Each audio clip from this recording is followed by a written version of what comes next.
আসসালামু আলাইকুম রহমতুল্লাহ। সম্মানিত ভিউয়ার্স, আপনারা সবাই ভালো আছেন এবং যে যেখান থেকে দেখতেছেন আপনাদেরকে জানিয়ে অসংখ্য ধন্যবাদ। আজকে আমরা টিন শেড বাড়ির ডিজাইন দেখব। তবে এই বাড়িটি এমনভাবে নির্মাণ করতে হবে যেন ছাদ আছে এরকম মনে হয়, সেই সিস্টেমও আমরা জানবো। অবশ্যই আপনার ভিডিওটি শুরু থেকে শেষ পর্যন্ত দেখবেন। আমরা এখানে দুইটি রুম নিয়েছি, একটি কিচেন রুম এবং একটি টয়লেট। আপনাদের যাদের বাজেট 8 লক্ষ টাকা থেকে 9 লক্ষ টাকা বা 9 থেকে 10 বা 10 থেকে 12, আপনারা কতটুকু কাজ করতে পারবেন আমরা আজকে এই বিষয়টা জানবো।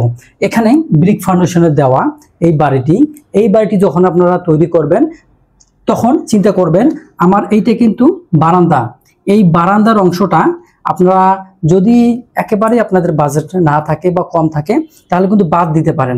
আর যদি বারান্দাটা আপনারা দেন তাহলে কি হবে, এই বারান্দাটা দিতে হবে আপনাকে ঢালাই, অর্থাৎ এখানে ছাদটা ঢালাই হবে শুধু এই বারান্দার অংশটা, যাতে করে এই টয়লেটটা যখন ব্যবহার করবেন বা শাওয়ার যখন ব্যবহার করবেন তখন কিন্তু পানির জন্য একটা ট্যাঙ্ক বসাতে হবে।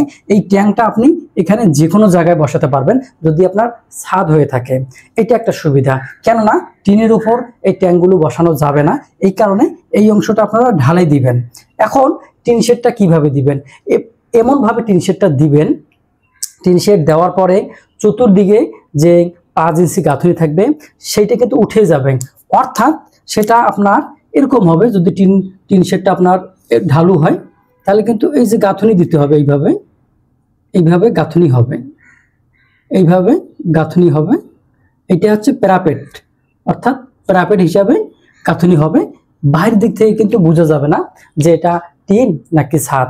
এই চতুর্দিকে আপনাকে প্যারাপেটটা উঠাইতে হবে, সেটা 2 ফিট ধরেন অথবা 2.5 ফিট ধরেন, আপনাদের সুবিধা মতো আপনারা এই কাজটা করে নিতে পারবেন। এখন আমরা আসি এই জায়গা কত লাগবে এবং এই রুমগুলোর মাপ কত হবে, এই মাপগুলো আমরা এখন লিখে নেব। আমাদের এখানে 2টা বেডরুম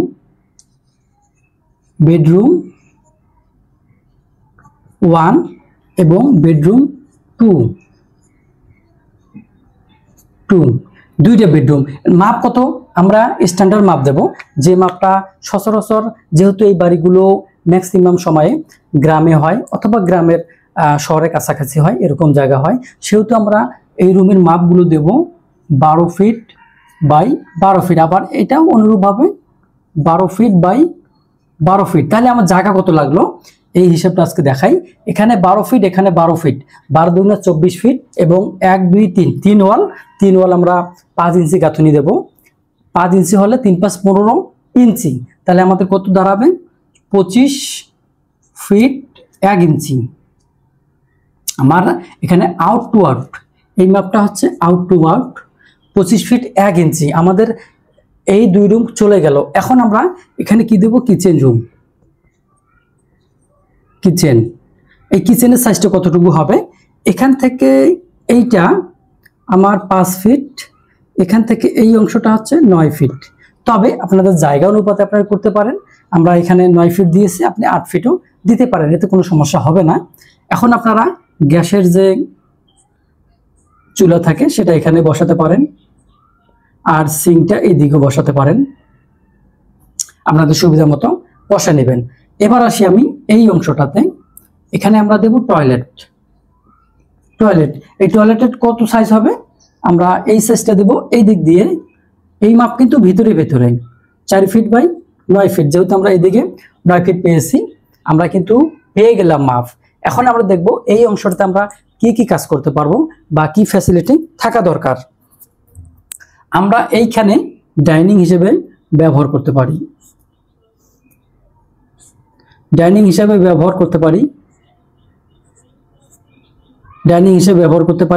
এইখানে আমরা সোফা দিয়ে লিভিং হিসেবে ব্যবহার করতে পারি, এইভাবে কিন্তু ব্যবহার করা যাবে।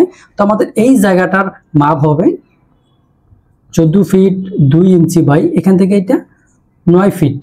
এখন আমি আসি এইখানে এই সিঁড়িটা দেওয়ার কারণটা কি, সিঁড়িটার কারণ হচ্ছে আমাদের জমিটা কিন্তু এখান থেকে এটা শেষ, এই কারণে আমরা সিঁড়ি কি করব, যে বারান্দা দিয়েছি বারান্দার ভিতরে নেব, অর্থাৎ এই বারান্দার ভিতরে কিন্তু এই সিঁড়িটা থাকবে, এর বাইরে কিন্তু আমরা যাব না।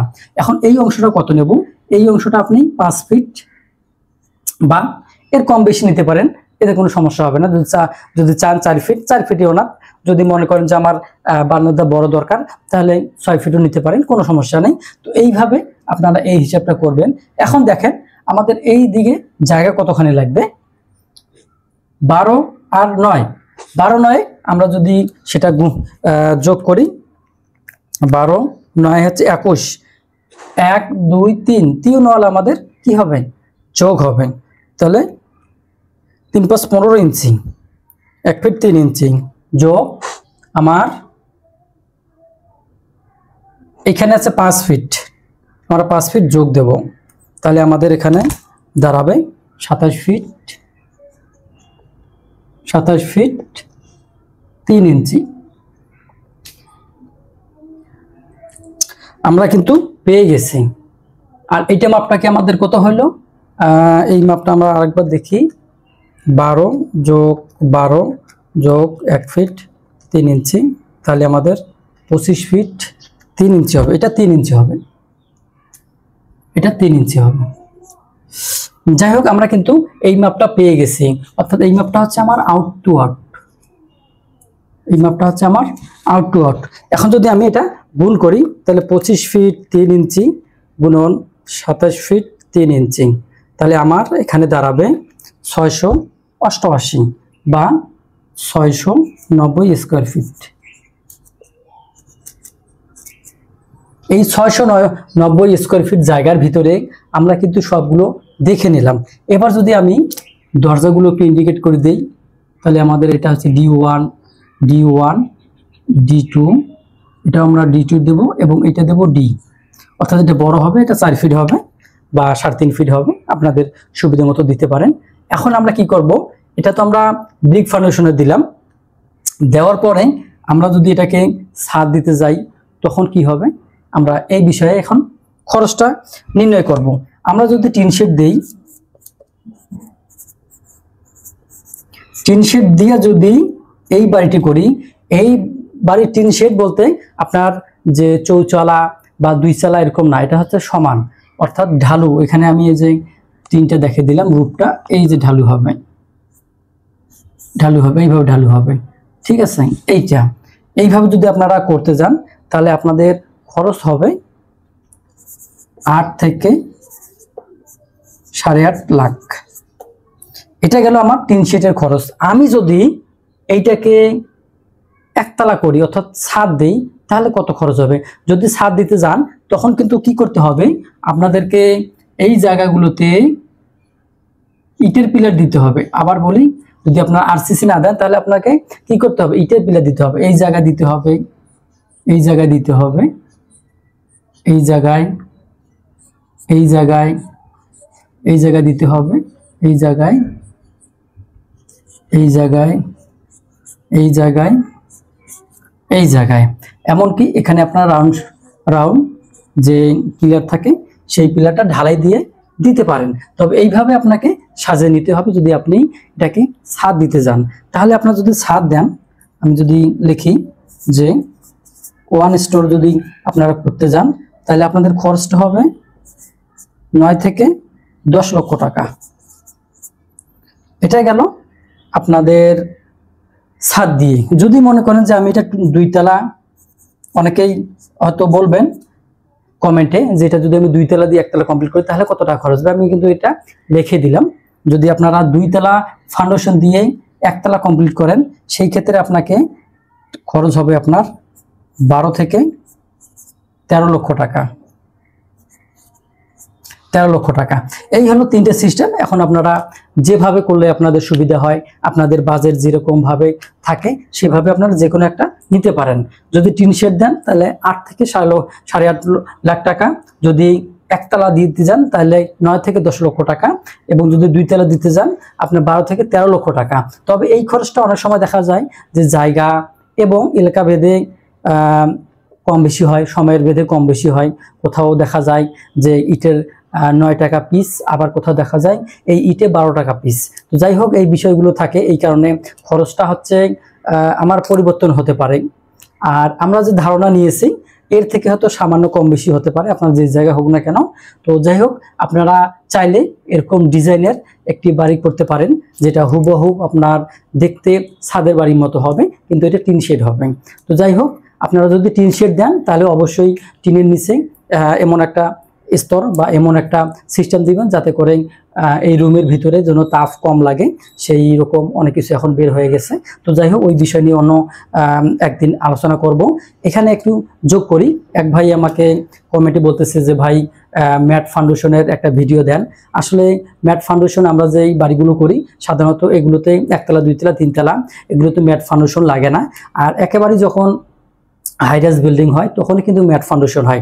ম্যাট ফাউন্ডেশনের সিস্টেমটা কিরকম? ম্যাট ফাউন্ডেশনটা আপনার পুরো এটা বেস, মানে পুরো এই মাটিটা আপনাকে কেটে তুলতে হবে, এই মাটিটা পুরো যেই পরিমাণ জায়গা ধরেন আপনি, আপনার এই জায়গাটা এরকম আছে 1000 স্কোয়ার ফিট জায়গা আছে, পুরো মাটিটা আপনাকে কেটে ফেলে দিতে হবে, সেটা ডিজাইন করে নিতে হবে। আপনারা নিজেই মাথাবড়ি অথবা নিজের ইচ্ছা মতো করার চেষ্টা করবেন না, যেহেতু ম্যাট ফাউন্ডেশন, সেহেতু আপনারা এটাকে অবশ্যই ডিজাইন কনসালটেন্ট নিয়োগ করে বা তাদের কাছে গিয়ে ডিজাইন করে নেবেন। এই মাটিটা পুরো তুলে ফেলে দিতে হবে। দেওয়ার পরে এই যে 2 জালি রড হবে, অর্থাৎ নিচের জালি রড হবে এবং উপরের জালিও রড হবে। এর ভিতরে আপনার যে কলামের রডগুলো থাকবে এইভাবে থাকবে, কলামের রডগুলো এইভাবে থাকবে, এইভাবে কলামের রডগুলো থাকবে। তো যাই হোক, এইভাবে কিন্তু কলামগুলো উঠাতে হবে। তবে মূল যে বিষয় সেটা হচ্ছে যে পুরো ম্যাট ফাউন্ডেশনটা যদি হয় তাহলে পুরো জায়গাটাতে ঢালাই দিতে হবে। এটা 2 ফিট হতে পারে বা কম বেশি হতে পারে, ডিজাইনে যেভাবে থাকবে সেভাবে আপনাকে দিতে হবে। তো যাই হোক, আপনারা ভালো থাকেন, সুস্থ থাকেন। আজকের মতো বিদায়, আল্লাহ হাফেজ।